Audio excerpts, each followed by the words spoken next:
پاشیده با استقبال 30 سالگی استقلالیت دولتی جمهوری تاجیکستان در دهه واسیابا جماعت دهاتی به نام عبده عوض ناحیه واسه با پیشنهاد مقامات اجرایی حاکمیت دولتی ناحیه و دستگیری اویله عزیز فو در برابر تازه و آزاده و آباد و زیبا گردانیدن منزل زیست و آباد و زیبا گردانیدن کوچه و راههای بین دهه شروع نمودند. در دوره کارهای آبادانی در سمت رشد دهات با اقدام اویله عزیز فو این راه بین دهه که سالهای زیاد در حالت ویرانه قرار داشت از نو برقرار کرده شد.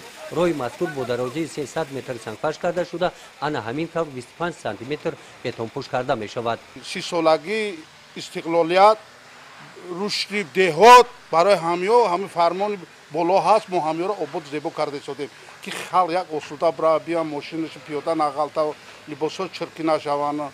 همه خیلی باید آباد کنه در تاجیکستان ما. وطنداری آبادی در مثال همه کسی که میگذره میگه این کوچه رحمت به همه آدم ها. همه رحمت خودش یک گاو کشتن در بالا های. این برای ما فایده کلون است. مهنت میکنیم با دنیا رو برده نمیتیم. به همینجا مونیم بریم که آخر ما بگن که فلانی کرد از رحمت با پدر بیل که 100 سالها می رحمت همو میروه. در ساختمان راه همراه با اویلای عزیز فو ساکنان دهه به حشر برآمده در ساختمان آبروهای شفت راه سهم گذاشتند. اویلای عزیز فو پیش از این در ساختمان بنگاهی طبی و دو سیمخانه علاوگی نزد مؤسسه تسهیلات میانه عمومی رقم 64 دهه واسیاباد سهم گذاشتند.